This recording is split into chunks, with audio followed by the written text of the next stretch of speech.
our actions over time demonstrate what truly is most important to us. So actions speak louder than words, obviously. And if we start to look at what your actions represent, we can start to peel back the layers in terms of what gives you that sense of purpose. The goal today is to help you get a clearer sense of actually really what drives you and what gives you purpose in your life. The first question I have for you today is top 3 things that give you the most energy. One of the things that gives me the most energy is trying to help people succeed. When you think about your investment into learning and developing yourself, what percentage would be for the sole purpose of helping people succeed versus the part of you that you love improving? Far out, that's a pretty deep question, Hayden. I don't know the answer to that one.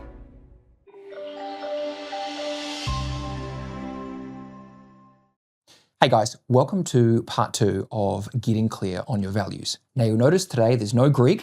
Greg is full caravan life this week. However, I have roped in my accountant, Matt. So Matt knows nothing about what we're filming today. I've roped him in and the goal is to take a real person through the purpose, priorities or values process. So obviously today, I'm going to be asking Matt the questions, and the goal is to really start to peel back the layers behind what gives him and you a sense of purpose, identity, and direction in life. So you may choose, there's a number of different ways you could utilize today's episode. You may choose to download the purpose priorities process on breakthroughpod.com. You may start just with watching the episode. But certainly the goal of this episode is for you guys to be able to reflect on perhaps some of what Matt and I go through and apply these questions to your own life. I know that I've had some clients before who have got value from actually watching a module like this, see the question answered, see how Matt and I go through it, pause it, fill in your own answers. So take from this what you need to take, and thank you for tuning along for part 2. Let's get into it. Matt, thanks for joining me today. Not a problem, Hayden. I have no idea what you got me here for, but I'm sure it's going to be a fun journey nonetheless. Yes, I think I just, excuse me, did a bit of a quick intro just then, and I think I just said, you literally said before coming in, I don't know what the hell we're filming today, but you're here. So for everyone listening, I may have said it in the intro, but Matt is my accountant. He's not a client of mine. Interestingly, I guess he sees, would you say you see the work that I do from a distance? But perhaps you haven't experienced it for better or worse. Yep, 100%. Okay. So either way, thank you, Matt, for coming in. We have no Greg today, obviously. And so the goal today, Matt, for you first and foremost, obviously, I believe there'll be a lot of value to the viewers or listeners watching this, but the goal today is to help you get a clearer sense of actually really what drives you and what gives you purpose in your life, okay? So I've got a process here that I use called the values or purpose priorities process. When I'm working with clients, I have them come in and I generally ask them these questions. We go through the process. It generally takes about 60 to 90 minutes or so. Today, we'll power through it, but the goal is I would love you to leave with a greater sense of purpose and what gives you that sense of direction and self-worth. And look, I'm not expecting that the listeners obviously are going to have the same answers as you. I know that maybe, like me, you value business and relationships and things like that. But for them to understand how to approach answering these questions from, like we said, a real person live who isn't a client. He didn't even know what we were filming this morning. But yeah, no, I appreciate it, mate. Thanks for coming in. No, that should be fun. Let's see what this takes us, eh? So the premise of the process here, mate, is that our actions over time demonstrate what truly is most important to us, okay? So yes, we can get caught in self-sabotage, inaction, etc. But ultimately, if we look at our lives over time, if we look at, what gives us energy, we're reorganized, diligent, reliable, you'll start to see certain cues, okay, in terms of really what we value most, what really drives us in life. So the premise of this is that actions speak louder than words, obviously. And if we start to look at what your actions represent, we can start to peel back the layers in terms of what gives you that sense of purpose, okay? So getting straight into it, Matt, the first question I have for you today is top 3 things that give you the most energy. The premise of this question, obviously, is the things that are the most valuable, most important to you are going to give you energy. Lower priority things are going to drain your energy, right? Interestingly, the example that I give, Matt, for my clients is it's ironic. You're my accountant, but the analogy that I give to my clients, because it's one that most people can relate to. Most people aren't maybe as diligent at the numbers as you are, is I'll say, if I'm working X hours a week, when I'm, working with clients to get to the bottom of their problems or even building my business, that gives me energy. But if you were to say, hey, Brownie, I need you to get in and tidy up your GST, that sort of things, that drains my energy, right? And based on that, I might then procrastinate or avoid that. And so it's wise for me to understand actually how I show up and how to best position myself. So bit of an example there. But again, what gives you energy? Start with what you know and we'll build that out. Yeah, it's a great question, that Hayden. And I've had a little bit of a chance to think about that in the last sort of 30 seconds whilst you've asked me that question. But I guess for me, one of the things that gives me the most energy is trying to help people succeed. I love it when a client would come to me with their sort of 3, 4, 5 year goal, and they can smash that in 6, 12, 18 months. So for me, that's quite an important part of me and my why.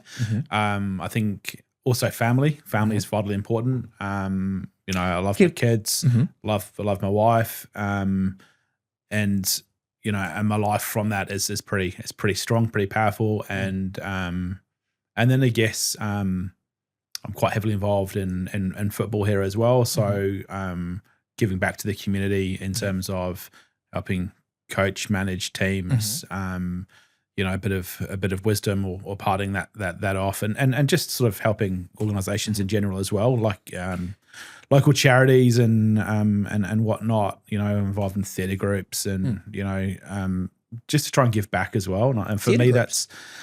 Yeah, you probably didn't know that about me. I didn't see that one coming. Okay. I'm not a thespian by nature at all, but a client came to me and asked for some help and some advice, and that's just sort of snowballs, right? So, nice. But I quite enjoy giving back. Yes. So for me, I get a lot of enrichment from trying to help others.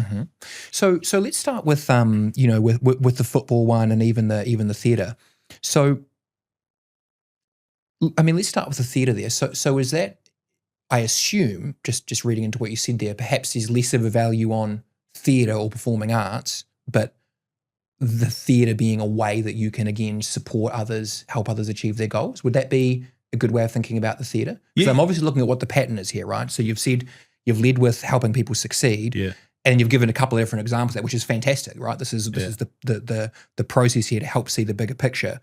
So don't let me put words in your mouth, Matt, but I mean, am I correct in thinking like whether it's the accounting or the business development or the community, football or theatre, that all has that same thing in common? Correct. Okay. Yeah, correct. It's all about, this theatre group was a new incorporation in the community, and it was just trying to give back to both artists and also technical aspects, so filming, lighting, prop making. So as I said, I'm not involved in the actual production at all. It's more about how you. I mean, this is a face of radio, right? But it's more about how do you get that alive, and how do you get that implemented, and how do you perform with that, and applying for grants and whatnot. So can I ask, and I'm partly jumping ahead here, but there's going to be a good example, a good context here of this, which is in getting clear on one's values. The next question then becomes, what is, or how I frame it, Matt, is what's going to be the most effective and efficient way for you to fulfill those values. And I'd imagine in your work, an obvious example could be, you could have all the skills or systems to help people succeed in business, but if they haven't got their part in order, you could be banging your head against a wall, right? So, when you talk about that theatre there, again, perhaps it's less about the theatre and more about helping people succeed. But it's just interesting to me because it sounds like, just the way you've said that's maybe a good environment for, or a good, maybe it's the people, maybe it's the community, but it sounds like you've got the opportunity to actually get in there and make that difference. Yeah. I guess where I'm going with this again is, there's being clear on your values, but then it's also how does one position themselves to be able to do that? I know an analogy that I give to my clients is, I value problem solving and helping people understand themselves. If I'm clear on that, then it's wise when people call me up wanting to work with me that I'm making sure that they just don't want to hire a friend or vent or maybe play the victim, that they actually want to get to the bottom of some things. So it sounds positive that it sounds like you can actually have that influence there. with the theatre as an example? Yeah, no, very much so. It's for me, it's about that governance piece, right? How you can give back. It's all about giving back to the community, right? We're in a position where I'm in a position where we can do that. I've got the capabilities. I've got we've got the experience, and the contacts too. It's about putting people with the right people. So let me just jump in there and just ask. You mentioned community a couple of times. You haven't said this, but I also feel like I know you well enough to make a call that relationships are important to you. So just again, as we go through these questions, a lot of this will get answered because we'll start to see the themes coming up, right? If it's important to you, it'll come out over multiple answers. And often clients can be surprised by that. They might say, I really thought health and fitness was important, to them. And they might go, okay, well, actually, we've got 30 answers here. It came up once, for example. But you've mentioned the community a couple of times there. I think the main pattern or driver I'm seeing is helping people succeed in your family. But how important is that community or relationships piece? It's interesting the way you say that. Yeah, look, I don't think it. Well, I don't think it's important, but it probably is important in terms of what you're saying, in terms of that theme. But I just like to be able to help people succeed, and that's ultimately where I get my warm fuzzies. I just like to. Well, I guess I'm curious. Like, if so we're here in Nelson, obviously. If you found that, let's say, the theatre wasn't the right opportunity, change in management, whatever, and that wasn't allowing you to help people succeed, but you had some great opportunities, nationally or internationally, would there be a bit of a void, do you think, with you not helping people in the community? Or no, again, does that represent that it's actually more just that higher level helping people succeed? Trying to work out there if there's two different values that intersect. Yeah. Or if actually it just all comes back to where can you be most effective with helping people succeed? Does that make sense? Yeah, it does. I don't think it necessarily has to be the theatre per se. It's just about... Or it doesn't have to be the community, but it's just an effective way to... It's just exactly right. You know the people, they know you. Yeah. Okay. Yeah, exactly. And I like to be able to give back to communities and organisations that don't necessarily have the funds available to pay for a service. So it's clear that you're making a difference. Yeah. Great. Yeah. Awesome. So we'll move on to the next question. It'll be interesting to see if a bit more of the relationships or community comes up. Whether it does or not is somewhat irrelevant. There's no right or wrong here. It's just what drives you.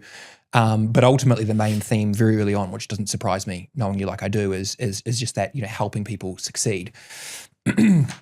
So next question. Where are you most ordered and organized?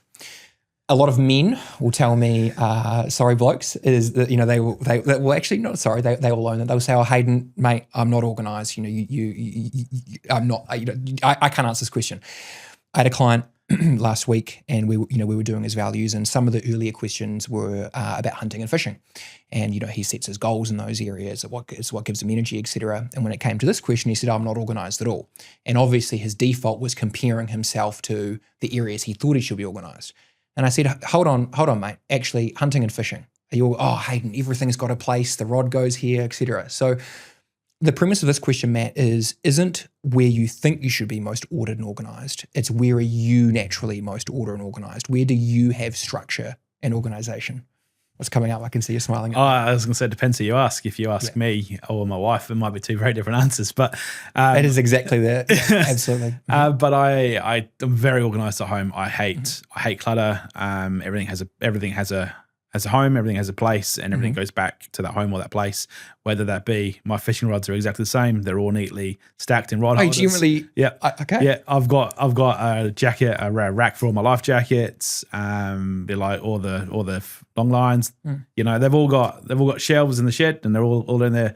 Everything on the boat's all in the same spot, so everything's got its own home. So I'm quite organized like that, and I think so. That's just to confirm. Sorry. As much as I don't want to generalize here, you're saying that it's not specific to the fishing rods, ironically. You actually, a lot of order in your home. Yep. Okay. Yep. Lots of order. Everything is put away. Okay. Everything is labelled, even to the point, probably. Bloody hell, mate. A little bit OCD, like all my spices, they're all the same jars, they've all got the same labels on, all the pegs are the same colour. Oh, shit. My wife would love you. So it's definitely a little bit of OCD. So I'm quite I'm quite ordered like that, and I think that does flow through a little bit into work as well. Like emails are always tried to be dealt with relatively quickly. They've all got files, and there's just a method to my madness in terms of finding what works for me, may not work for others. So what you're saying is you've probably got a folder called Hayden that's just full of my questions that I'm emailing you. You don't know what it's called. But yes, I do. Brilliant. So let's start with the work one here. So let's work backwards from there. So, because for example, even if we were to say, all right, you value your work, your work, I would assume that you're invested in your work because at a high level you see it as an opportunity to really help people succeed, as you've said. That said, it will all be on a continuum in terms of, if we go back to those first two questions, where are you most ordered and what gives you energy?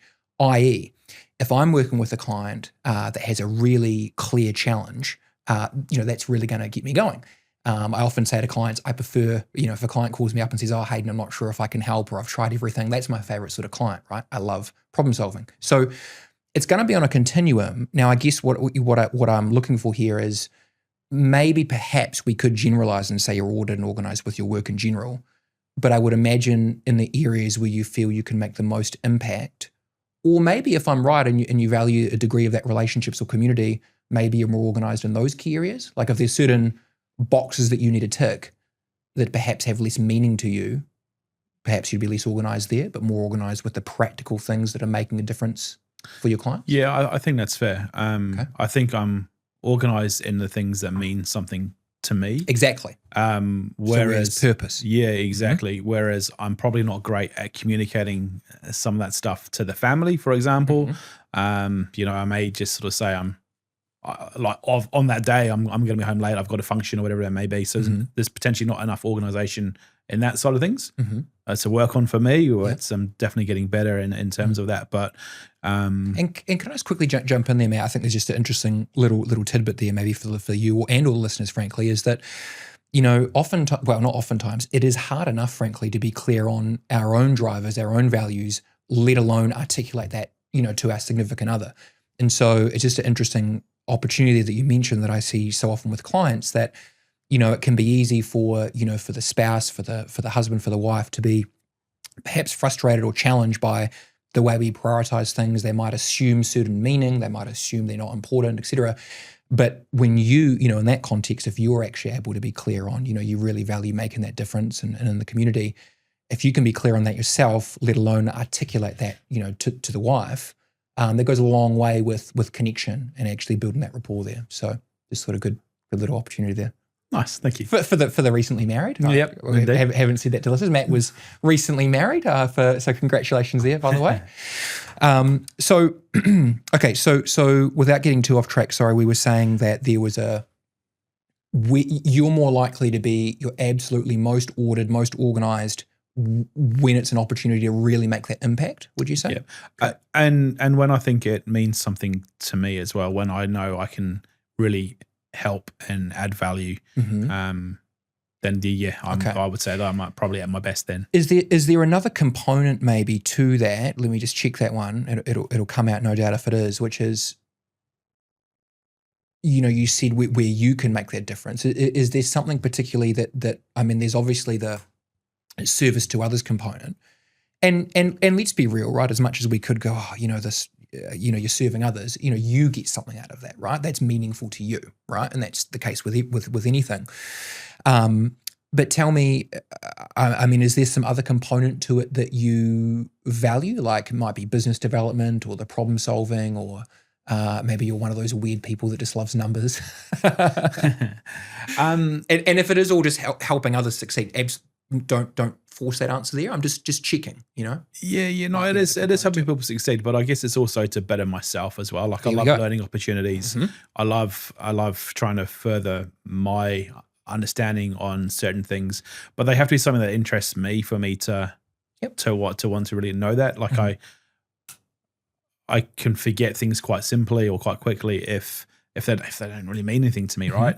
And if they're not important. And that's probably one of my weaknesses that I'm aware of, is that don't always listen properly if I'm not interested in it. Like I probably should give people a little more time, but if I genuinely like it, genuinely understand it, and I guess that is business because I quite like that. I'm not, the numbers the numbers are the numbers, right? But for me, it's about that relationship piece, networking, development, it's that relationship piece as well. Trying to connect other people. If I've got a client that I know is looking for something, if I can source someone that will help them, or be that problem solver. Well, you did that with me last week with FunTap. There's a free advert for them, but absolutely right. That was another client or a colleague of yours, and that was a beneficial introduction for me, and probably for you. That actually great. You're helping me succeed and actually helping them succeed. Excellent. So let's just double. I mean that's a new one there that is coming out. That sort of learning and development. Give me a bit more. You sort of said improving yourself, learning more yourself. Now, interesting, that is obviously going to overlap with helping others succeed and relationships, and that's a beautiful thing. I mean, when we're clear on one's values, why would we not look for ways where we can build a life where they overlap or interrelate, right? But let's unpack that one a bit more, Matt. So tell me a little bit more about the learning development. Is it specifically professional development, or would you say no? It's just self in general.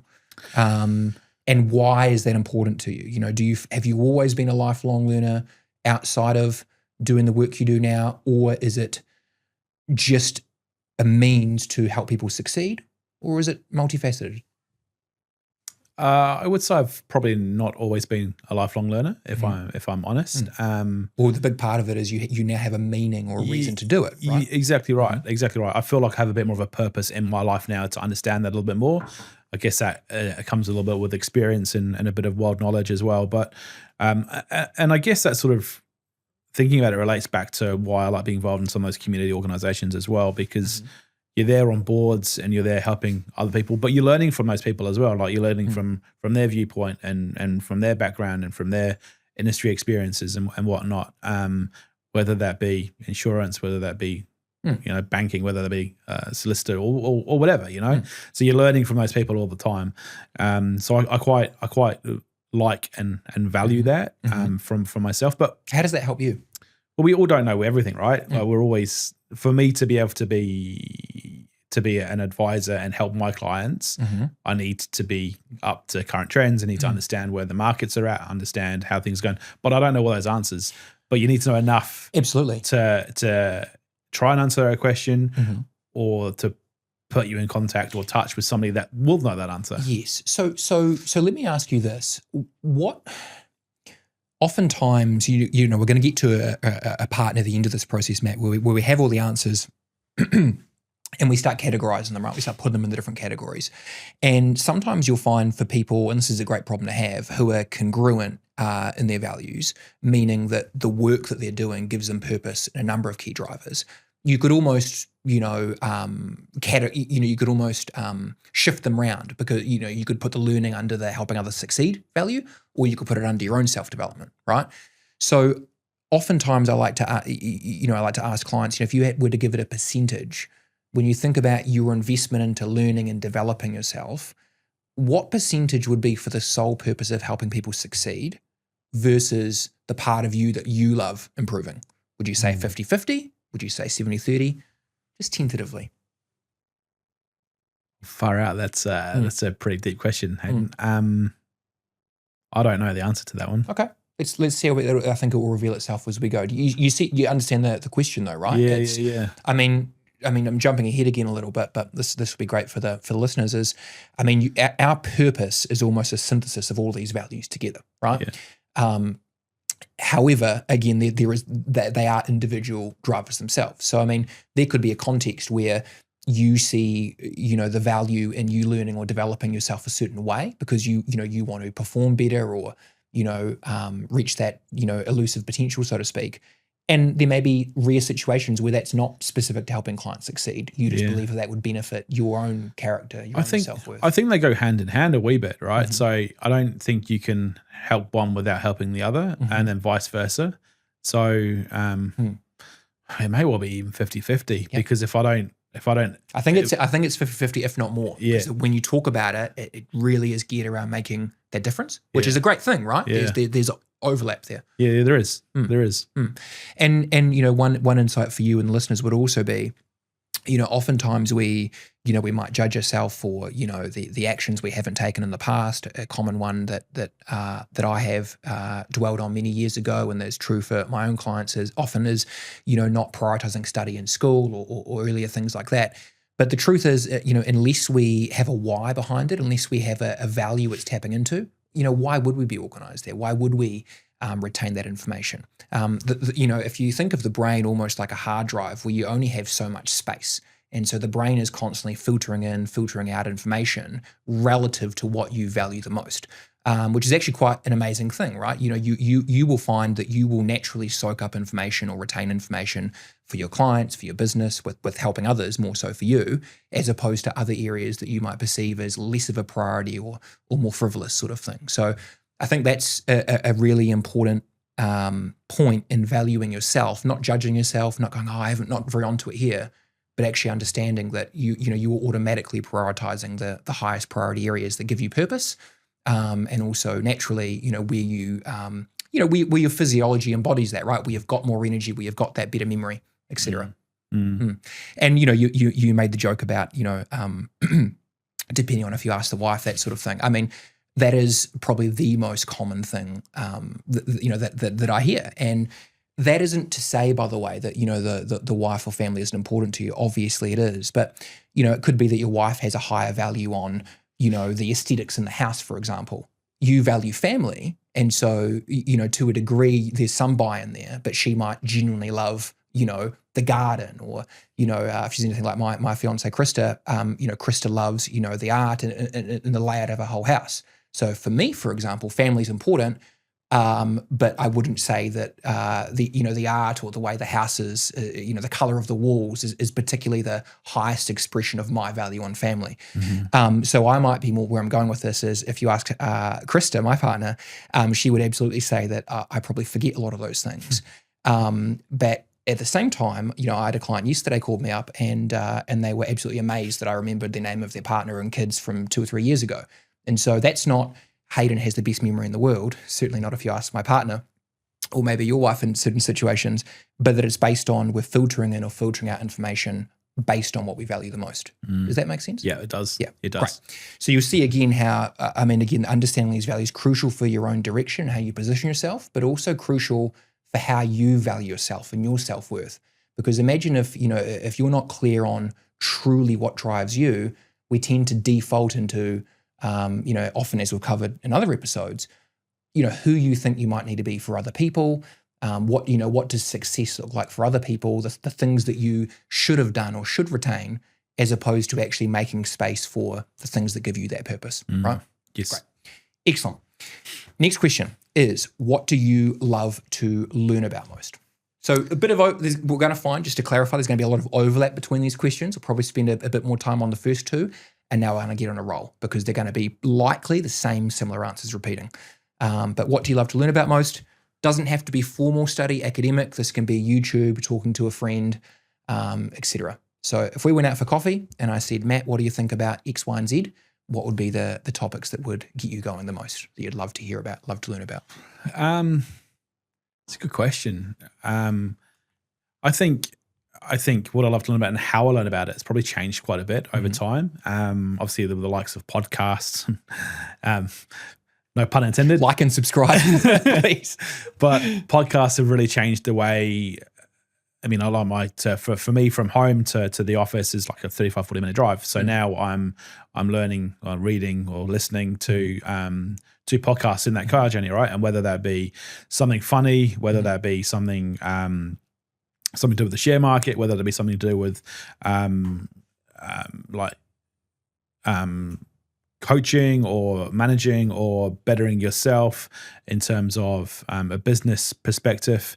So I think I love to learn about that sort of stuff, and then I think how and why I'm doing that is probably changing as the years go on, and then how you're doing that as well is probably changing quite a bit. Perfect. So let's break these down a little bit more. I said earlier as well that as we go through, some of the nuances of some of these answers will become more apparent.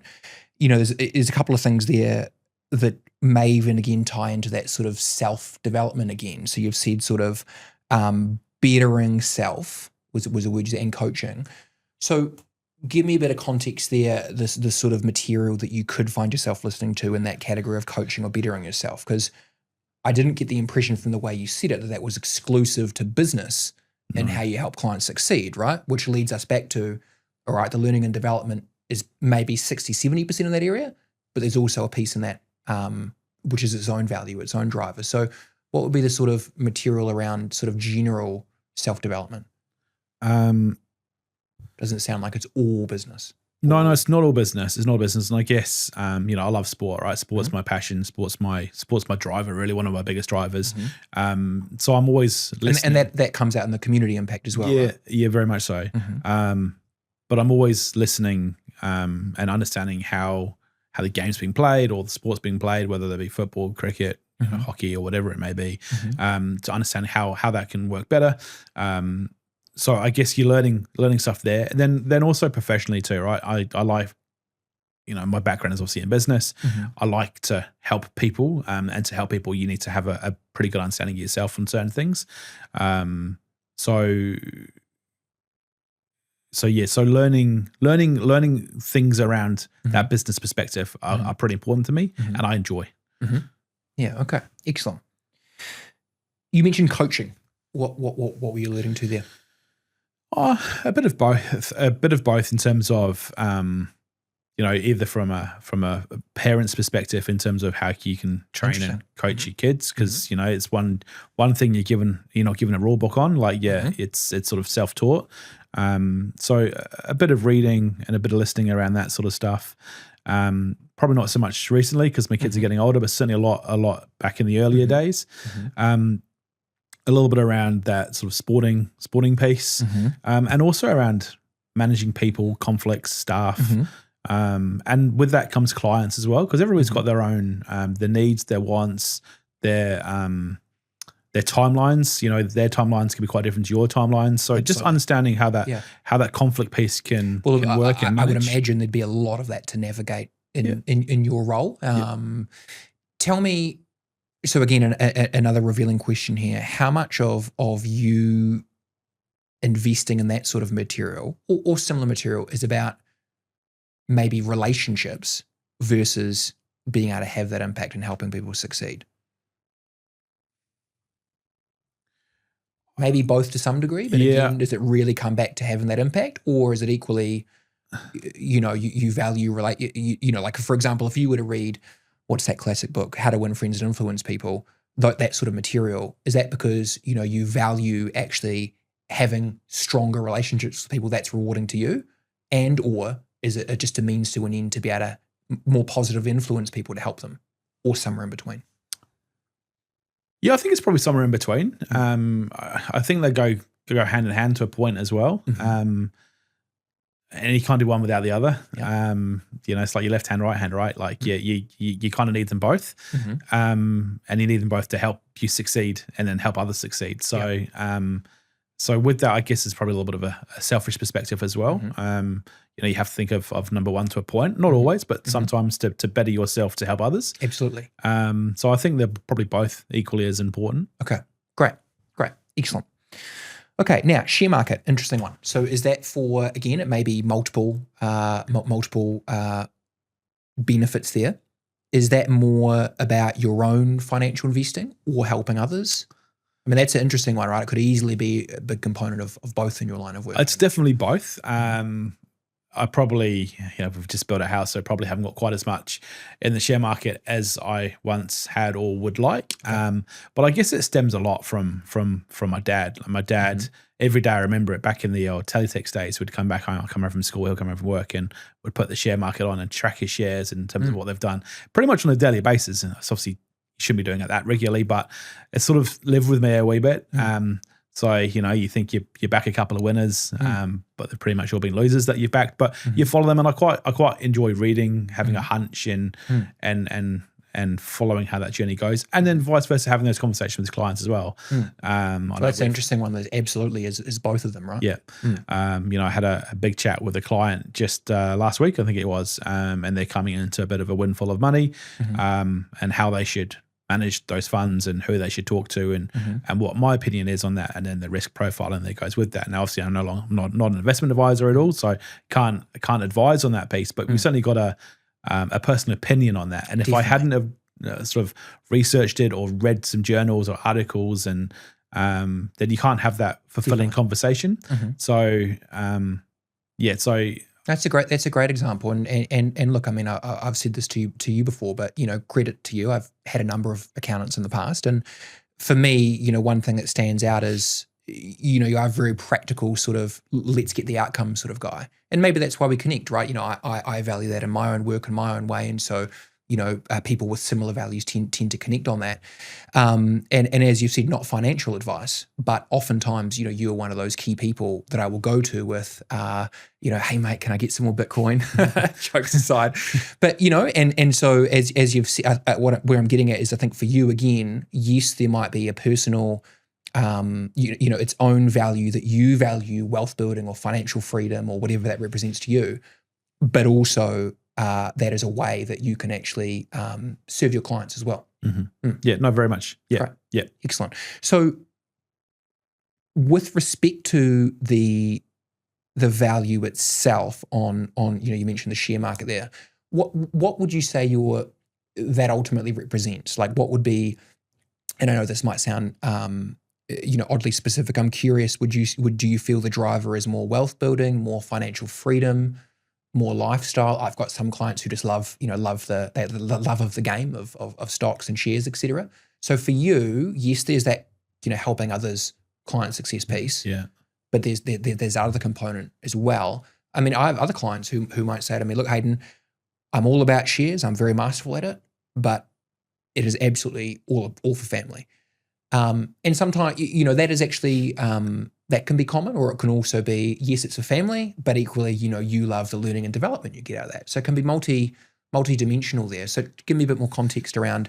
Yeah, well, it's just sort of touched on. I haven't really got too much in the market at the moment, so probably pulled away from it a wee bit, but certainly back in the day, and in the future, like it's not going to be this way forever. Yep. It'll be more around that sort of future wealth. But what about if I quickly jump in and ask you this though, because you've mentioned, and I know this as well, obviously, we've both brought, new houses recently.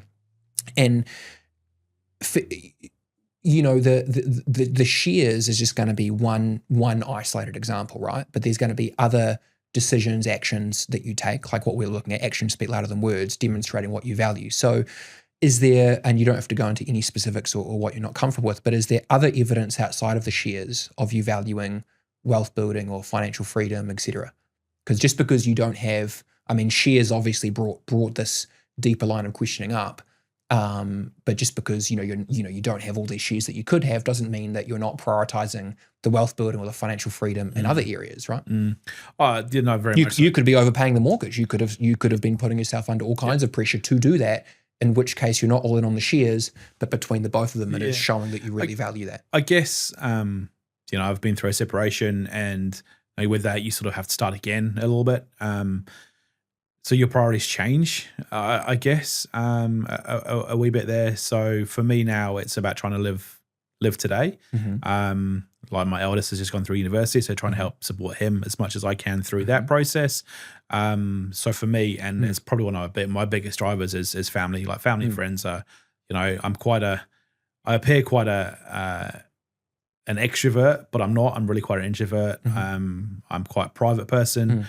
I have a small circle of friends, close friends, and those guys are my confidence. So it's about how that gives me the most power, right? So that's the most wealth that I can have. So it's not so much the monetary side of things to a point. Whilst that's nice and comfortable, it's more about that personal relationship. So yeah, to answer your question, it's probably gone a little bit around the houses a wee bit, but it's more around that. Your money is nice, but it's not the be all and end all. Yeah. But having had a couple of significant changes in my life, it's made me appreciate that you got to live today rather than tomorrow to a point. But you still need enough for tomorrow. So fantastic answer. So there's a bit there I'm going to unpack. So I mean, I think first of all, the evidence would be is at this point in your life, you value family or relationships, lifestyle higher than the sort of wealth building at all costs. Correct. Great. Which isn't, I always suggest clients think of it as this isn't a right or wrong or moral decision. This is a case of at this point in your life, what is your highest priorities? What is your highest values? Now, one principle that I wanted to cover in today's episode, I think this is a good moment for it, is the idea that our values actually come from voids. Voids meaning what we perceive as most missing or most incomplete, or almost in your case, perhaps where you could be more present or more masterful. So, oftentimes it might be, we spend the first half of our life or the first half of our career, there's less certainty on, can we build wealth? We haven't maybe done the first house flip, or we haven't, learned how a lot of these things work. And as we start to empower ourselves in that area and we gain more certainty and fulfill that to some degree, that value tends to drop down, and then it makes room for perhaps another value. And so it also doesn't surprise me that, since the historic separation and meeting your new wife and, the kids getting older, perhaps you're thinking I've got less time with them, et cetera, that based on that, the value on family is probably much higher than maybe it's been at different points of your life, or at least the value on finance or wealth building has dropped down a bit as well. Do you want to speak to that a little bit? Because I think that's a great example of how our values change over time. And it is obviously crucial that you look at what you value now, not compare yourself again to these idealisms of others or what you think your actions have been in the past. Yeah, it's a good question, and it definitely has changed. I remember growing up after leaving uni, my goal was to have a family, have a home, and a good job, and I'd achieved that by the time I was 24. And I was like, well, I've done everything I wanted to do. So that was my values back then, but it was probably the wrong person at the wrong time. So therefore, maybe my values and my ideals back then probably weren't where they needed to be, but they were right for that point in time. Whereas now, kids have got older. Yes, wealth is still important, and we are still building wealth up, but if we didn't choose to do some things, we could probably build that up quicker. Absolutely. So whilst that is still an important factor, it's not the number one anymore. It used to be, gone are the days of me working 100-hour weeks, it's now more like 40, 50-hour weeks. So it's about trying to get that, about getting that balance. And that balance for me is as important as the wealth, as the family, because without all the other things, you can't, without money, you can't do things, but then without time, you can't do it anyway. So you've just got to get that balance. And I think that comes a little bit with experience, and then that experience, talking to people and talking to people that mean something to me, they give you those lessons, and they give you those tidbits as well. And you just sort of take a little bit from everybody. And well, Matt, I mean, that's a brilliant answer, mate. And again, can you see how your actions have now changed proportionate to what you value, right? And so, so much wisdom here, and obviously the purpose of this process in today's episode is if you can have that clarity and certainty, that conviction in those values, then you can actually appreciate more of the actions that you take, and again be less likely to minimize yourself or expect yourself to be valuing or prioritizing different things. So tell me a couple of additional questions in that. One would be, I mean, I get the impression, and again, actions will speak louder than words. We'll see should this come up in other questions, but I get the impression we're thinking that you do value that wealth side of things or financial freedom, but again, certainly the family and relationships considerably trump that at this point. Yep, great, very much so. And you've also said that, historically, whether it was, 20s and 30s or even maybe more recent years, you'd be more likely to work longer hours. Now it's less. So is there something we could maybe speak to with that, just around, again, that idea of voids, what we perceive as most missing becomes, more valuable? Because I would perhaps, maybe there is much, maybe you would say you perceive there's much more certainty in your career now. Maybe you've got to a certain income or to a certain point where there's a clear pathway, and versus in the past where there was less certainty there and more of a void, more of a question mark.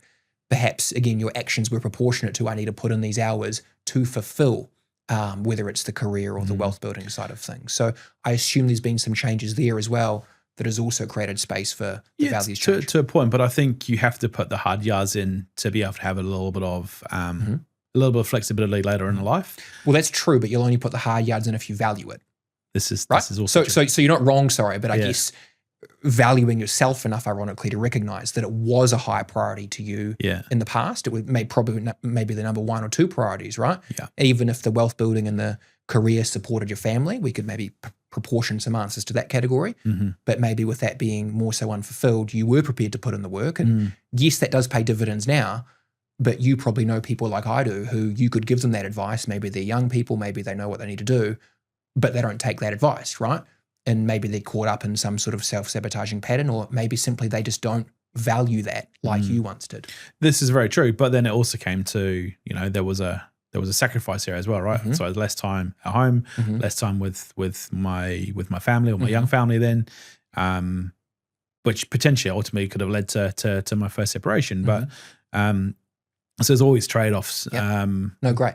And that's another great example again of how we go through life. We have these experiences, whether we put them more on the pain or pleasure side, but it sounds like you literally lived, you lived that where you associate, where you perceive, all right, there's a void here. I could be spending more time with the kids, or maybe I've missed out on some experiences, or, how could that first marriage have been different if you prioritize your time differently, right? Very much so. And again, none of that I would suggest is right, wrong, good or bad. It's not a moral equation, but it's just those experiences shape what you perceive, which then shapes what is most important to you.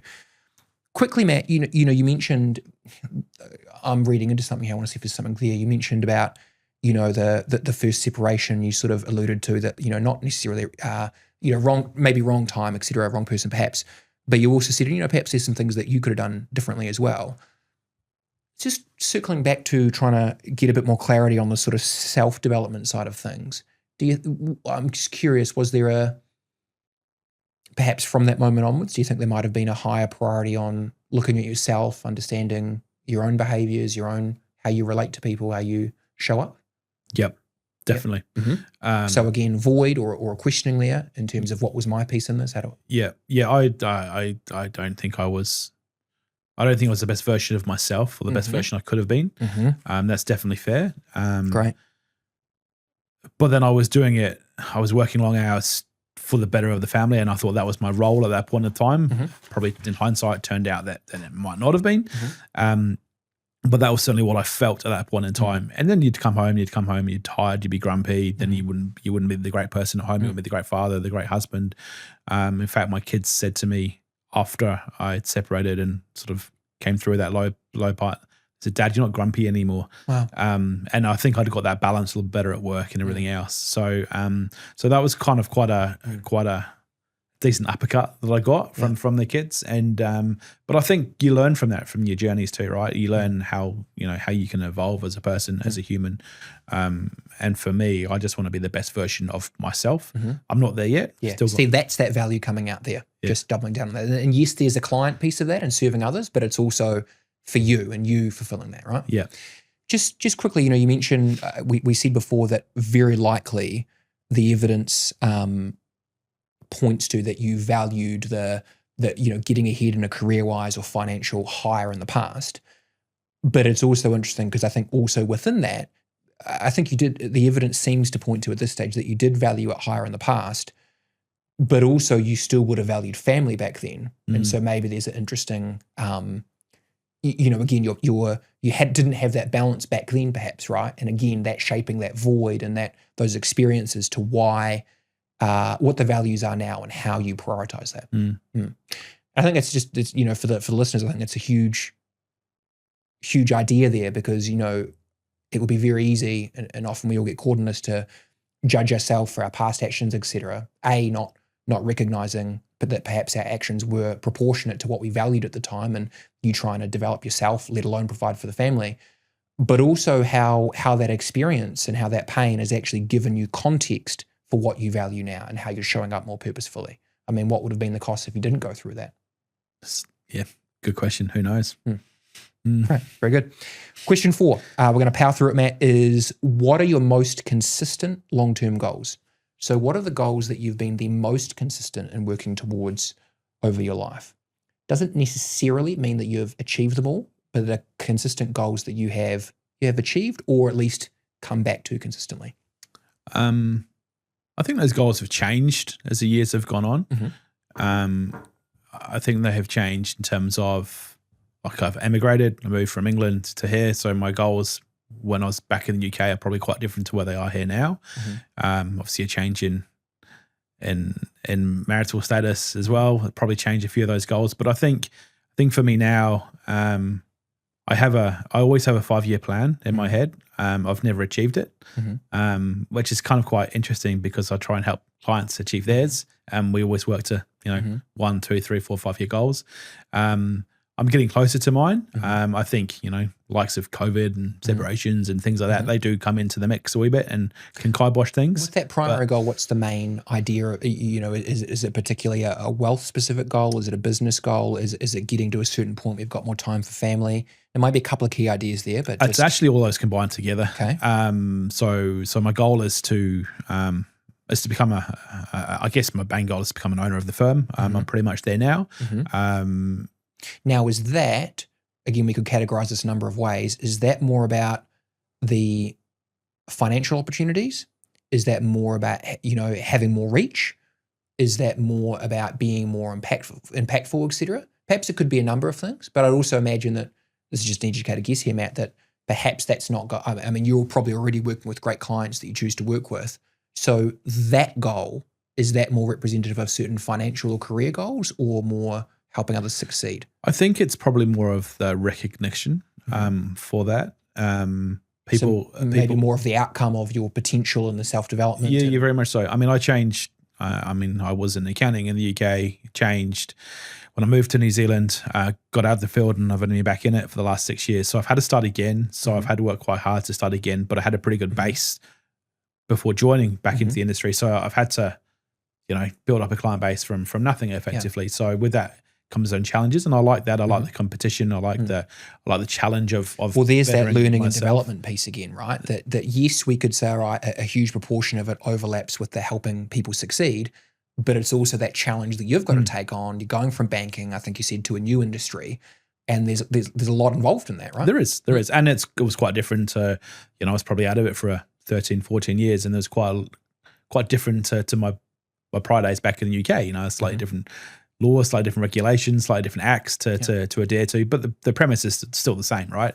Ultimately still the same, different tax dates and different years and whatnot, but the idea is still very much you got your income, you got your expenses, and you've got your profit or loss, depending who you're talking to. So so that's all still the same, but I guess my biggest challenge and my biggest goal, I guess, is, and challenge with that too, is changing that career, but to build yourself forward, and then that's to me to get into ownership. Great. And I'm, as I said, pretty much there now. So that's my biggest goal at the moment, and that will then bring back some more financial stability. Whilst we're not doing it for the financial stuff, it's more the reward for me to say I've actually succeeded and I've actually achieved my goal. See, I think that's a great sort of exemplification of, we need to tighten that up a little bit as we go, but sort of that self-development, that potential. You're living that, taking action in that, and this is the evidence of that, right? Yeah, and that was the reason why I joined. I joined this firm was for that reason. So that was to give me that financial stability later in life. That was to give me that goal to achieve something, and the ability to try and give back and help people as well. So it sort of ticked a lot of those boxes for me at that point in time of my life. And look, some really good, for question 4 there, long-term goals, some really good distinctions. Like, for example, I would take a guess and say that if your financial goals were a higher value to you these days, like maybe they were in the past, you could probably work more hours, take on more clients. As you've said, maybe you prioritize not the dream family home, but a better investment, et cetera. So you could take different actions to support different values or different goals, but in this case, representing what you value most now, right? Which is obviously evolved. Yes. Great. Perfect. Question 5. What do you love to talk about most? So the analogy that I give here is, if we went out for a coffee or a beer, Matt, pick your poison, and I said, what do you think about X, Y, Z? What is Trump doing? What is this, that, the other? What is this investing opportunity, business opportunity? What would be the things that would get you going the most? I don't know the answer to that question. I actually have quite a lot of imposter syndromes. So I actually have a lot of doubt within myself, and about actually having the knowledge to have those conversations. And just quickly, so there's the void around the self-development, learning, acquiring information. Yeah. Right. But I like to talk about sport. I think sport's my sport's a lot of my I guess it's my vice. It's sort of my get out. It's where I can release a lot of energy. So I watch a lot of sport. Don't play a lot of sport anymore. Used to play a lot back in the day.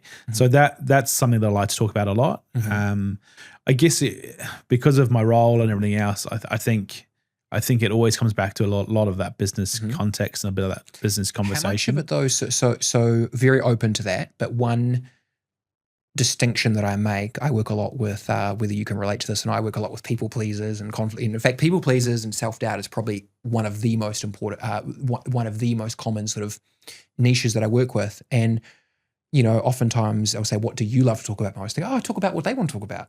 Or I talk about this, that, the other. I say, yeah, but is that you just trying to appease them or connect with them, to avoid that imposter syndrome or, to appease others? Or is it actually what really gets you coming alive? So, I mean, I am open to perhaps you value relationships enough or connection to where you genuinely do get energy out of just connecting with them on what's interested in them. I'm open to that, but let's make sure that we are sort of separating out any sort of appeasing others versus, and this is why I give the example of going out for a beer. You're a bit more relaxed, and I say, oh Matt, have you heard about what's going on in the States? Or have you heard about this investment opportunity? Or what do you think about this business idea?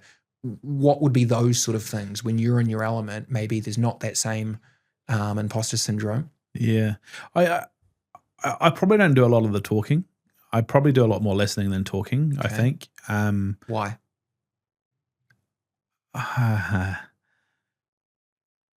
Probably because I doubt myself in terms of me having the right knowledge. And I guess it also depends on who we're talking to too, right? If it's a big group, I don't say a word. Like I'm quite shy like that. I sit down and not say a lot.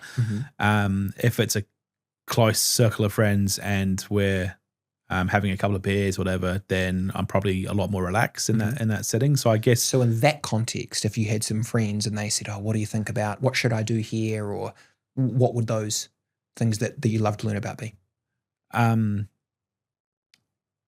Pretty much anything, like anything that was current in the news. Then that can genuinely be engaging to you, etc. Yeah, to a point, not always, but to a point. Well, just quickly, that again, more evidence that there's this learning and development value that translates over in your professional work, but also just learning and understanding in general. But I think it's just having fun, talking a bit of smack, talking a bit of rubbish, really. Having a laugh. I quite like having a bit of a jovial, a bit of banter, a bit of that joke side of things, but also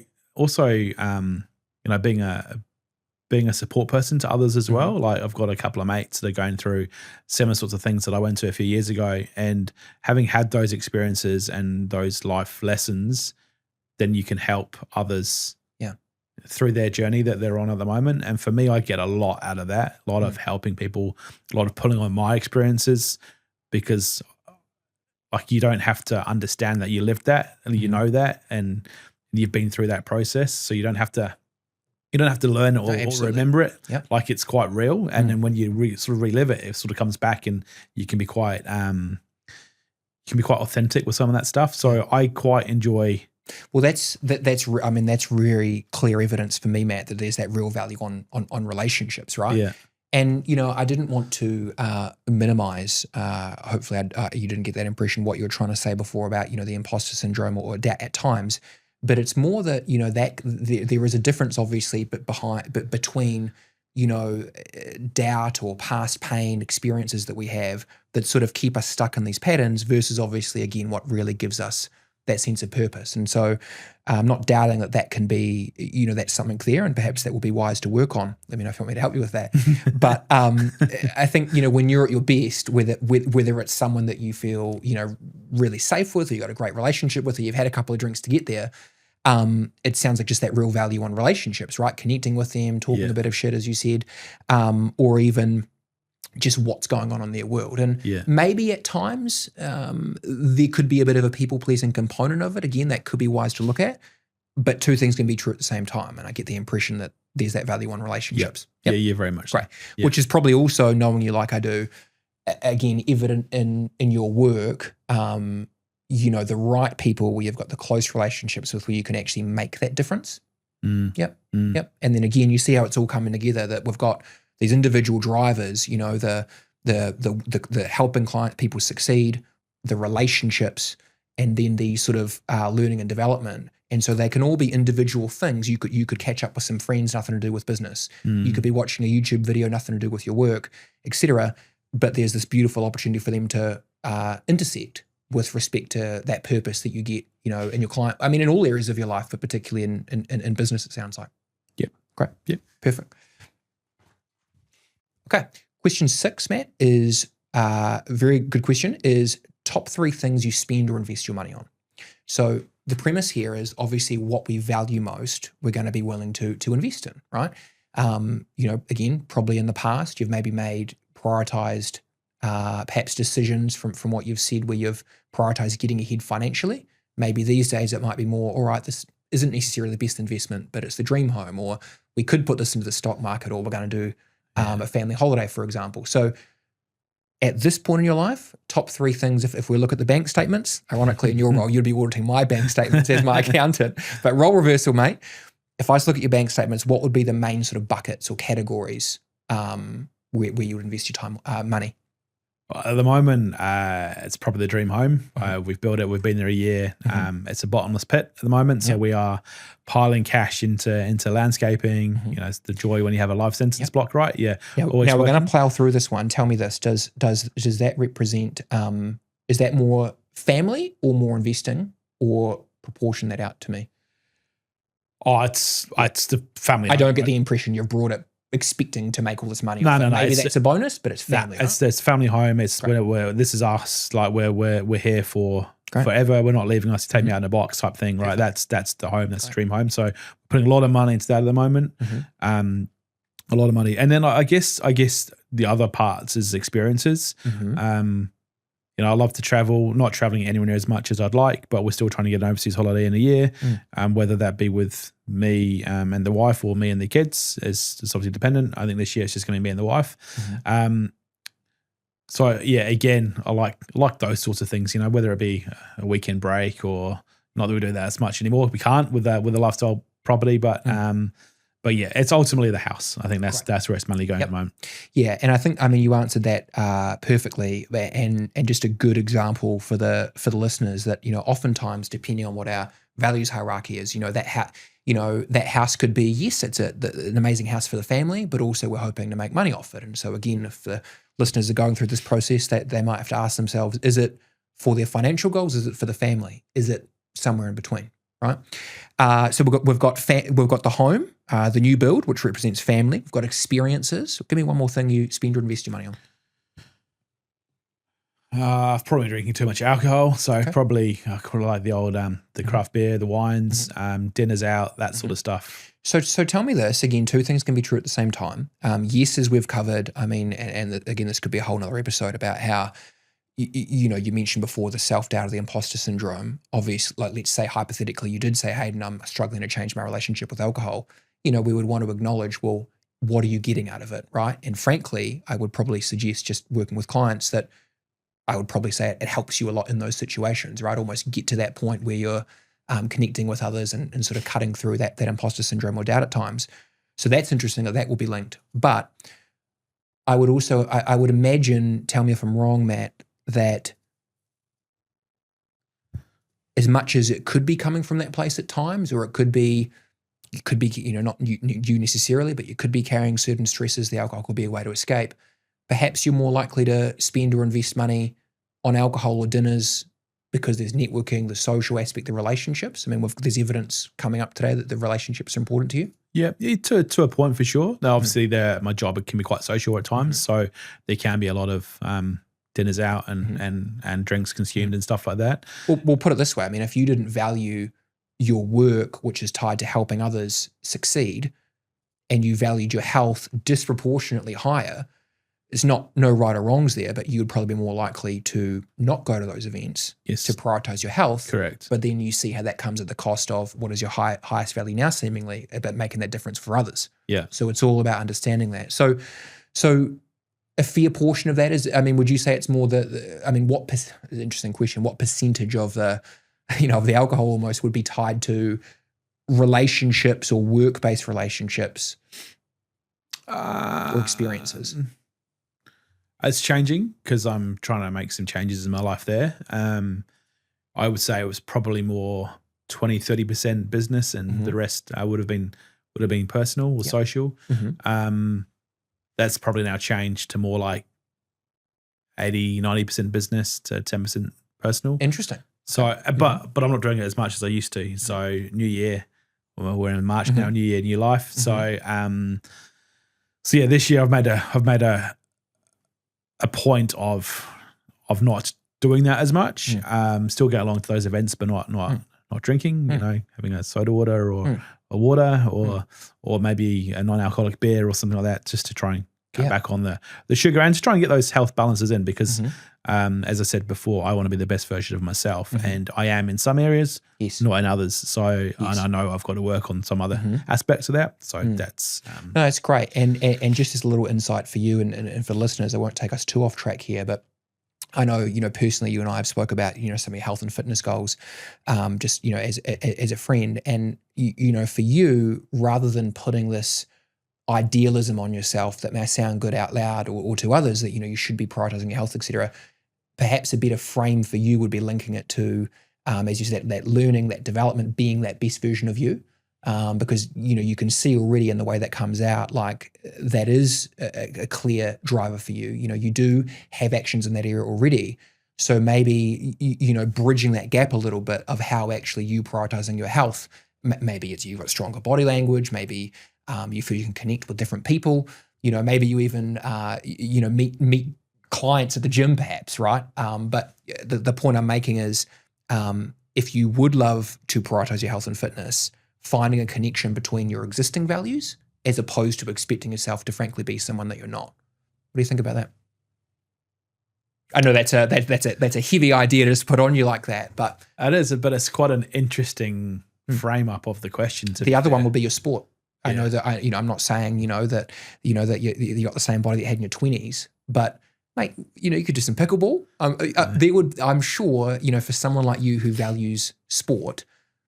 You don't have to be a professional athlete, but I'm sure there's some sport that you could challenge yourself to play casually, and then it's tapping into that value on sport, but also allowing you to prioritize the health and fitness. So bridging those two gaps together. You're right, there is, and play a little bit of squash. I've started to play a little bit of paddleball too. I thought you were going to say pickleball there. No. It's all the rage. It is all the rage, and I need to give it a go. I've got a few clients that do, so it looks like it could be a bit of fun. Cool. So, but no, I haven't quite got there to pickleball yet, but certainly paddle and squash play a little bit of.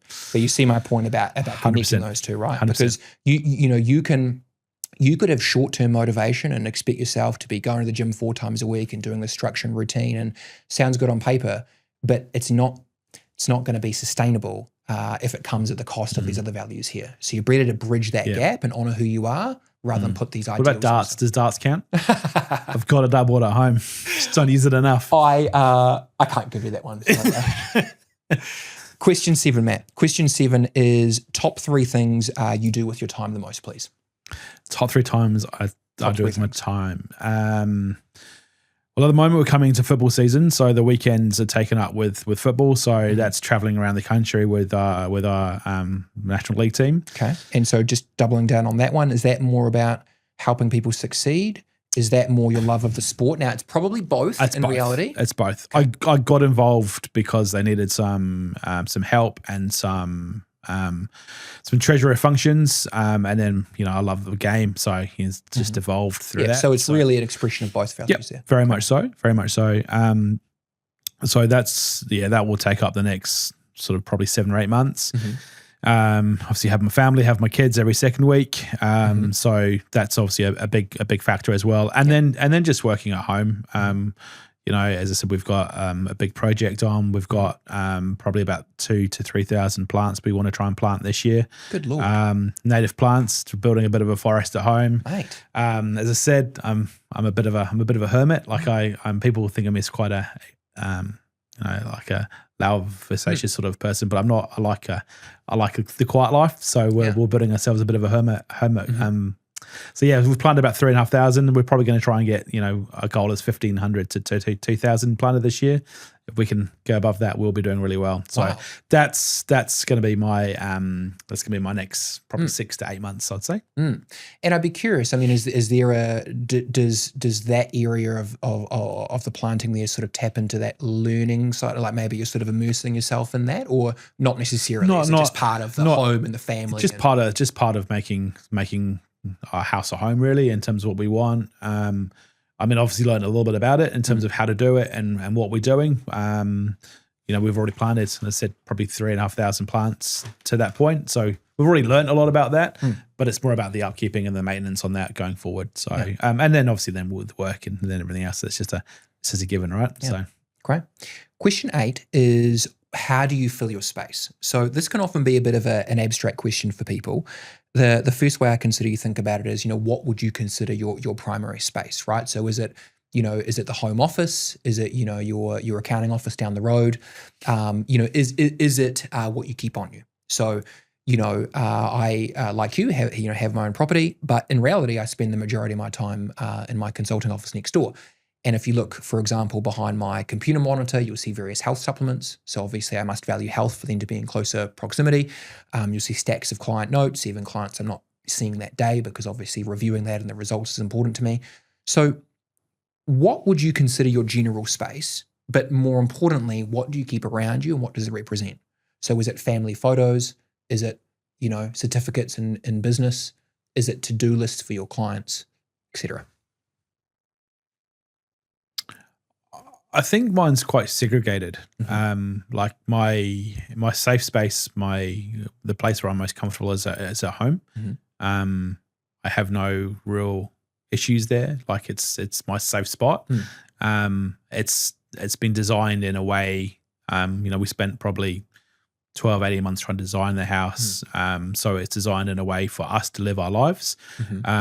So that's probably my primary spot. And then I guess I try not to bring work home, even though I can do work at home. I've got a study. I've got clients' notes and stuff there at home and whatnot. A complete setup. I can work. I try not to do too much at home, because then your work is at home with you, and I don't like that. I'd like. Would you be in that space a fair bit at home though, or not particularly? Certainly a lot more back in the day when I was working a lot more hours. I would have been, but I've really tried to have that divide now. And that, having said that, like I was still out with clients until 7:30 last night. Tonight will probably be the same. So you're still working long hours, but I just try not to bring that stuff home anymore. And then I guess then you've got the same thing at work, where you try not to bring your home into work. And I've probably just try to learn in terms of how to really divide that. So if home is your place, what would you say? How do you fill that space? And where have you, how have you intentionally structured that? Like, for example, maybe our wives are the same, where, if you come into my home, I'm pretty, there's less, as I said earlier, there's less meaning to me in the aesthetics of the house, that sort of thing, right? And so, if you look at our lounge and our master bedroom, et cetera, my wife or fiance, has designed a lot of that. That's less meaningful to me. But if you look at, my bedside cabinet, there might be certain self-development books I'm reading, or there might be a little bedside drawer with melatonin or health supplements, for example. So is there a particular sort of, maybe there's a man cave, I think. Did you even tell me one day you were, yes, there's something, but what is yours in the home? Is it photos of your kids that you've been intentional with putting up? Is it sporting achievements historically, et cetera? Yeah, so I sort of touched on this before. I'm quite a minimalistic sort of person, so there's actually not a lot. I just don't like clutter. I like clean spaces. but yeah, we have a whole wall dedicated to just family photos, which I look at every day. I walk past it every day, and I always look at them. So there's always reminders there. I do have a games room which has got some sporting memorabilia up, which is important to me. It's my home team back in the UK. Got it. So again, that's quite important. Yeah. I'm massively into Formula One, so we've got some Formula One history and stuff up there, which I had from my parents, or given to me as my parents. At Christmas one year, I was probably about 15 or something like that. So that stuff's all quite important to me. So I guess that family portion is important. Yeah, a lot of evidence of that. And then with the sort of games room, man cave, there's the sporting side of things. Yeah. Is there much of that that's set up for relationship side of things, or it's just more your space and then just Yeah, I don't use it enough, but there's a TV there to put sport on, there's a dartboard, there's a pool table. So for me, that's real clear evidence of the sporting side of things, right? And look, we could say, well, in theory, maybe you'll invite me around, we can catch up, if you valued relationships, but it's important that we look at how you do use it, not how you could use it. In the same way, it's important that, you mentioned something there before, it's slipping my mind, but it was something around you used to do this, not as much now. And, whether it's us asking these questions for you or, the listeners, it's important that we're answering these questions in current time, right? So again, not how you've used your space in the past or what you could use the games room for, but what it actually represents now. Yeah. Okay. Yeah. Beautiful. Last question today, Matt, please, and then we're going to categorize, tally them up, and name them. So last one, please, is what do you think about most? So top of the hard questions for last, mate. So top 3 things that you find yourself thinking about the most, talking to yourself about, reflecting on. And we don't need to, you don't need to give me the conversations per se, but at least the themes, right? So, is that representing, certain relationships that you'd like to connect with or do better for, or, if you're thinking, I've got to get this done for work, is that because the outcome that you're trying to deliver for the client or their success is important to you, et cetera?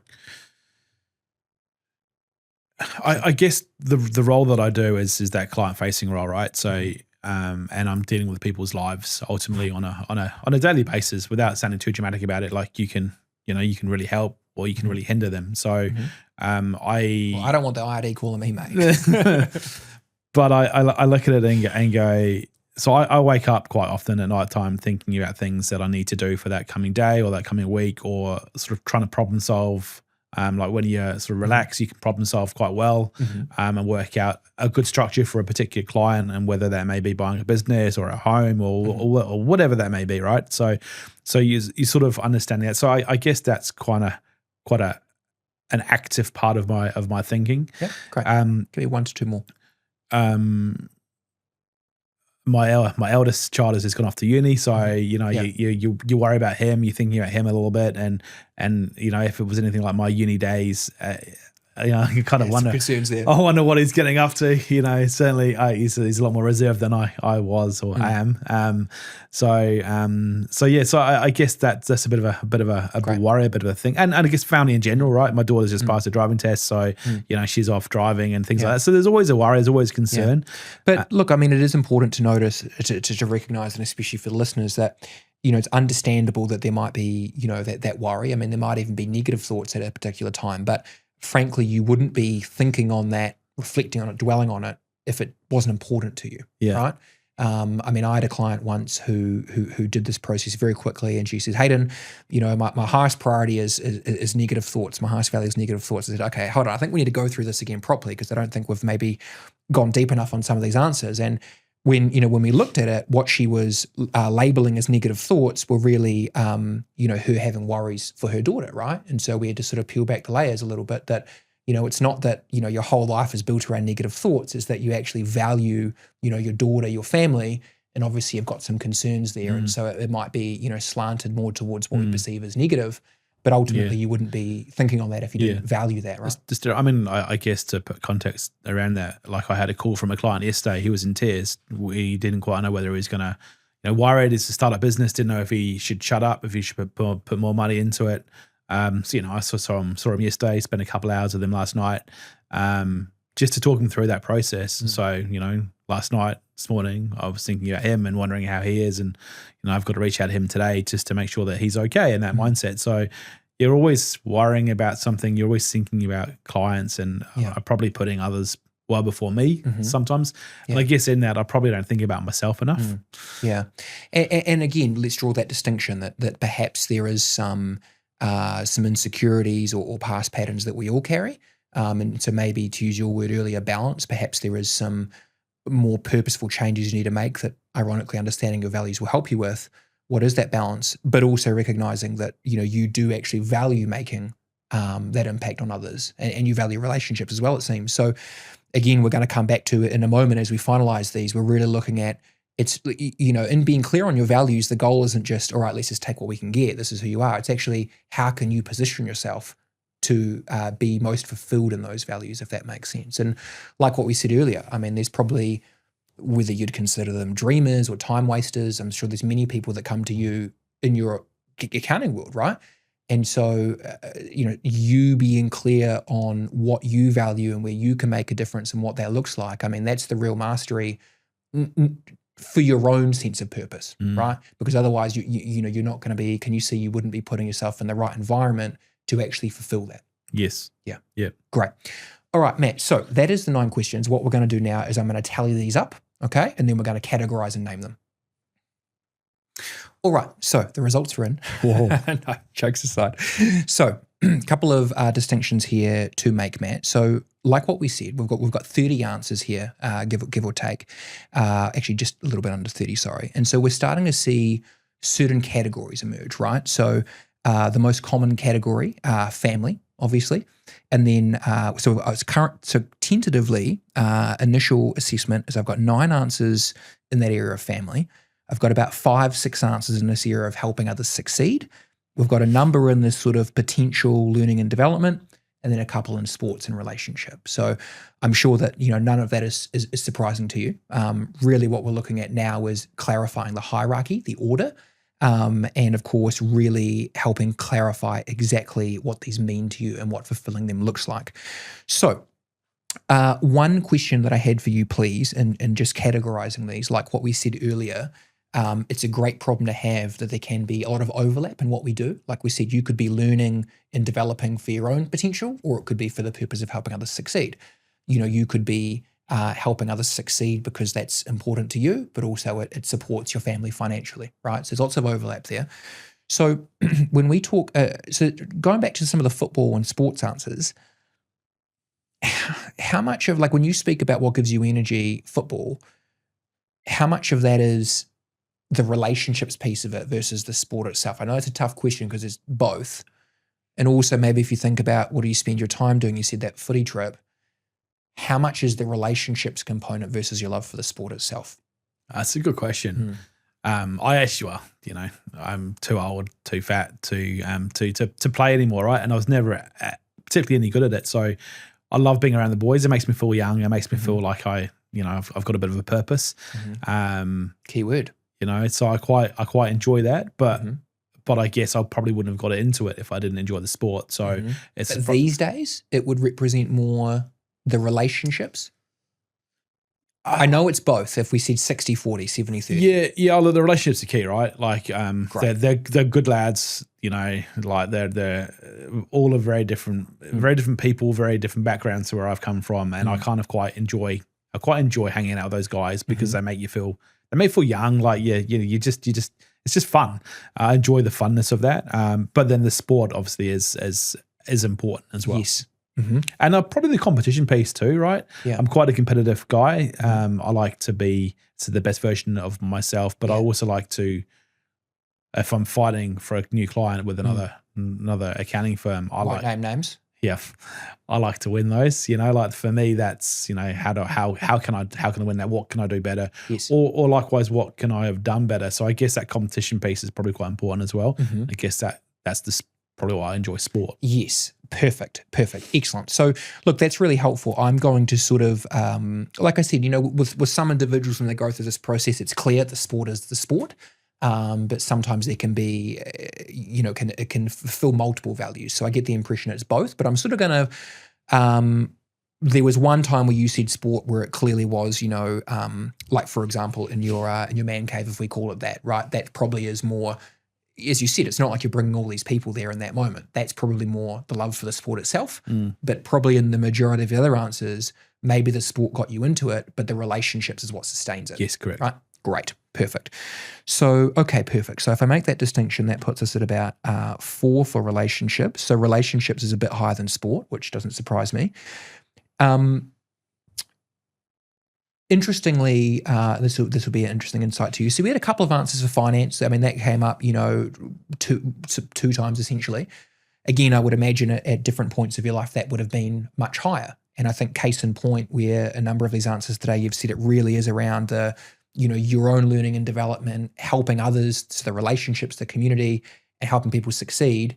It seems that your purpose these days and what fulfills you is much more around being able to do that for the right community, the right relationships, helping them win, as opposed to for the financial side of things. Correct. Right? Yeah, yep. Great distinction there. Perfect. And so can you see how if you weren't clear on that and you were expecting yourself to, be in a certain financial position, et cetera, well, one, that wouldn't be authentic with who you are at the moment. And two, should you even expect yourself to do that, which would frankly be unsustainable and unrealistic, it would come at the cost of your actual values, right? Because there's a finite number of hours in the day, right? An analogy I've been giving lately to my clients is, I mean, as you know, historically, like a lifetime ago, I used to own a gym, and so I was very, health and fitness was probably my second highest value, to be honest. I've always loved helping people and business development, but health and fitness was much higher. These days, maybe similar to you, it's closer to number 4 or 5. So it's important to me, but it's notably down on the values hierarchy there. And the order is really important with understanding and valuing yourself, respecting yourself, but also in taking purposeful action. And I know that for me, my client work, my financial goals, my family are my highest values. And when we had our third child recently, I was able to make a conscious decision. All right, I'm not prepared to go backwards with my family. I'm certainly not prepared to go backwards with my business, with my clients. So what's going to go? It's going to be my health and fitness. Now, do I maybe plan like you to create some links and prioritize that more when things shift? Yes. But I think also giving myself permission to understand what my values are at this point in my life. In which case, like I said, I took that 4 hours a week, and that's going into the client work and family. And I think not judging yourself for that, right? If I wasn't clear on those values, it would be so much easier to beat myself up for that. And don't get me wrong, would I love to get back to prioritizing that? Yes. But I can also respect myself for taking action on what the highest priorities are, the highest values. Okay? Yeah. Great. Now, next is that sort of, you're sort of more wording it as potential learning and development near the end. I want to know, Matt, I mean, we're at the point now where I think we've categorized them pretty effectively. I want to try and come up with some names for each of these categories. Now, so because like I said, I dragged you into it. You didn't know what the hell you're getting yourself in for today. I do often say in fact, always I say to clients, look, we're going to come up with some strong language today that's got a bit of cut through, so you can be clear on, you can leave today with at least a tentative sort of strong draft on, these are the drivers in your life, and this is the order, which is very important, the hierarchy there. But it's important that you've really got buy-in to it, and there's almost like a powerful self-signal. So I don't want this to be the words that I've put to each of these values. I want them to resonate with you. So the one probably that's the least clear to me is in this area of, your potential, learning, self-development. What would you call that? I think we know what it means to you. I think we've gone through enough today where there's all the different evidence of how that comes out. We see how that crosses over to your client work. We see how that means being a better father, learning, being more interesting, how the world works, a number of different applications to it. I'm not necessarily interested in the perfect English language word. I mean, you might just say, Hayden, the thing for me is its potential. And we can go, great, that's absolutely it. Or we might say it's self-development and potential. I want it to have a nice ring to it, have some buy-in for you. So initial thoughts on that, please.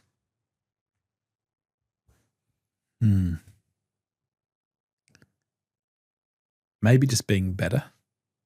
So, okay. Better's a little bit vague. I mean, could we say, in one regard, I said I'll give you the freedom to choose. But no, that.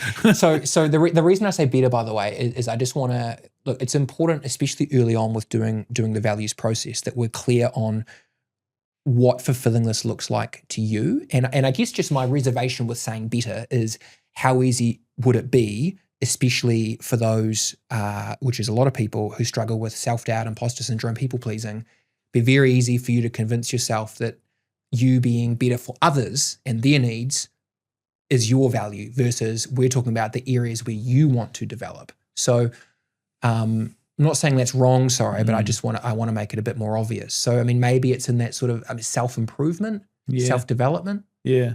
I mean, it's certainly in that category. Arguably, I'm being very picky here with what we call it.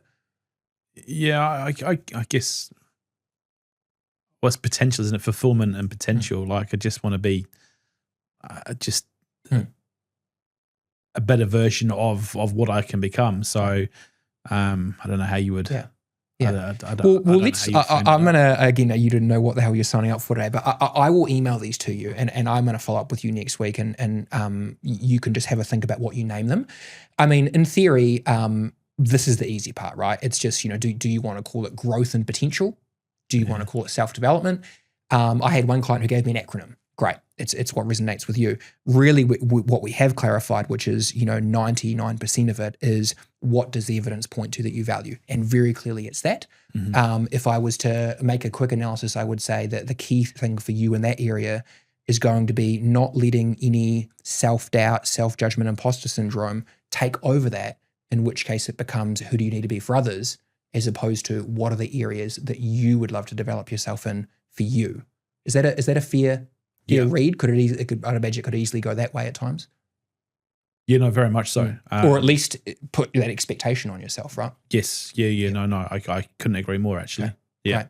Yeah. So, part of the reason why why I emphasize making sure we've got the right names or titles for each of these values is so that it actually acts as a powerful self-signal for you, Matt, that, if you're feeling a little bit low one week or feeling a bit depressed, if you can check in with those values, you will actually be able to use that as a framework to go, that's where I'm off. That's where I perceive that I'm not fulfilled, right? And again, there's going to be a difference between developing yourself for what others may think of you or to fit in or avoid rejection or whatever it is we might be carrying versus the areas that you want to develop, okay? So something to think about there. Putting yourself first, eh? Absolutely. Okay, perfect. Now, next is, this one's probably fairly obvious. I think it's probably just family, right? I mean, again, I'll email this to you and you can think about that, but it could be family and relationships, could be family and kids.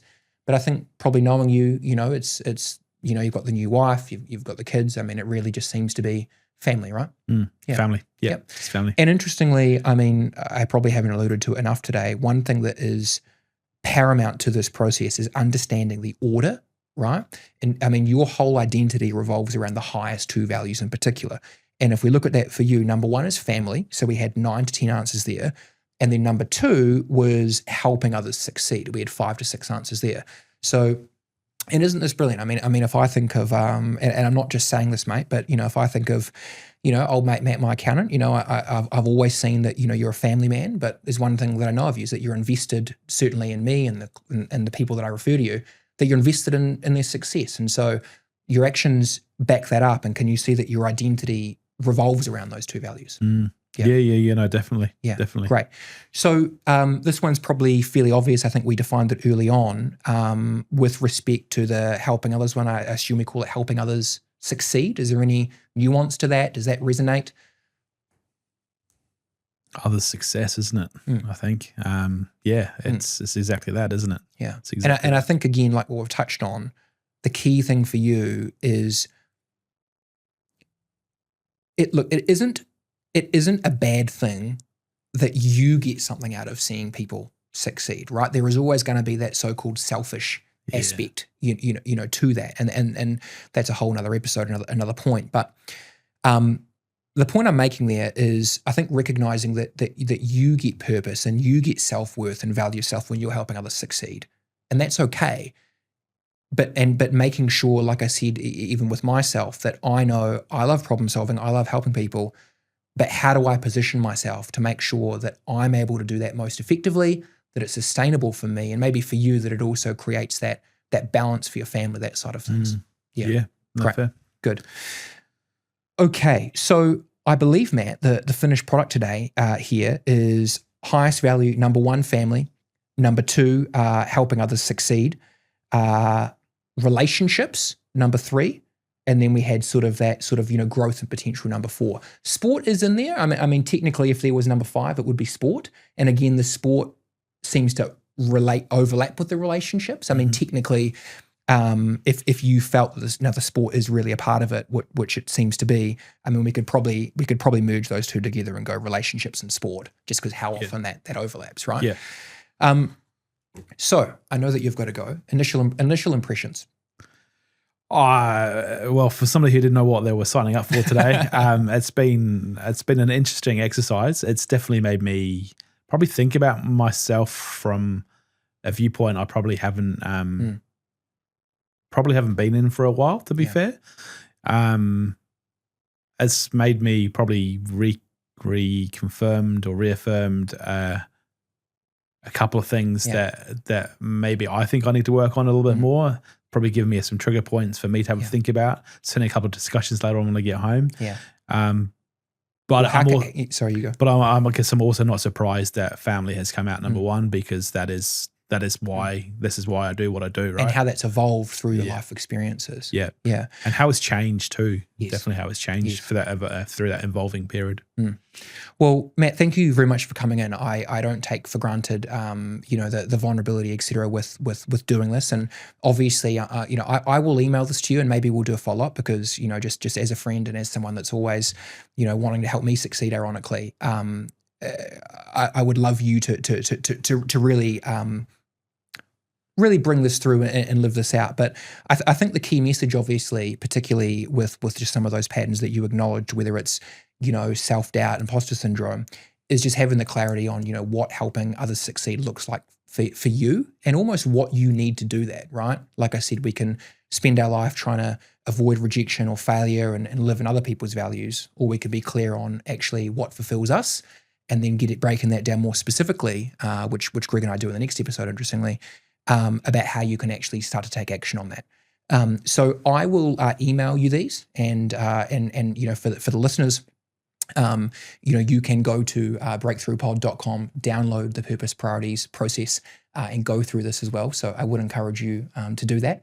But I will email you this, Matt, and as I suggest with my clients and listeners, maybe just take some time and just reflect on the names of each of them, because you will get out of this what you put in, and you having that absolute clarity and conviction in what each of those values and drivers are that give you that sense of purpose, that will allow you to be more intentional, more purposeful, and value yourself more, right? And when you value yourself more, those around you will value you. Thanks, Hayden. My pleasure, mate. Thank you for coming in. Cheers. Cool.